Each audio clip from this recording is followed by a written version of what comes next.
Hello friends, आज का topic है सॉल्वेंसी रेशियो। सॉल्वेंसी रेशियो को हम कैपिटल स्ट्रक्चर रेशियो और लॉन्ग टर्म फाइनेंशियल रेशियो भी बताते हैं।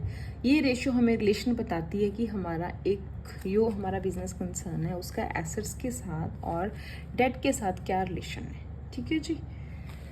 सो first ratio is debt equity ratio.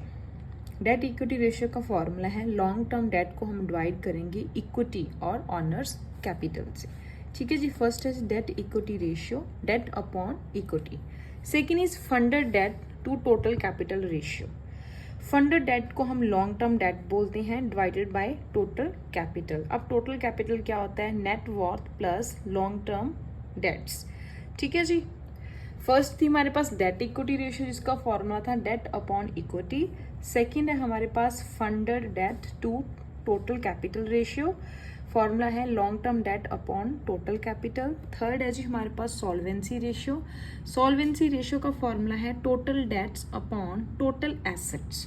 ठीक है, जितना हमने किसी का कर्जा देना है डिवाइड कर देंगे जितने हमारे पास सोर्सेज, रिसोर्सेज और एसेट्स इक्विटी है उससे। ठीक है जी। Third is solvency ratio. Fourth ratio हमारे पास प्रोप्राइटरी रेशियो और इक्विटी रेशियो। इसका फॉर्मूला है इक्विटी फंड और net worth divided by total investments और टोटल एसेट्स। ठीक है जी। प्रोप्राइटरी रेशियो फॉर्मूला है इक्विटी रेशियो और नेटवर्थ डिवाइड कर देंगे हम हमारे पास जितनी हमने इन्वेस्टमेंट्स की हैं जहाँ टोटल एसेट्स। नेक्स्ट है जी फिक्स एसेट रेशियो। फॉर्मूला है net fix asset divide by total capital और कैपिटल एम्प्लॉयड। सिक्स्थ है जी current asset to net worth. Simple है, फॉर्मूला है current assets divided by net worth. Last ratio है capital gearing ratio. Capital gearing ratio हमें दो Capitals में रिलेशन बताती है। It tells relation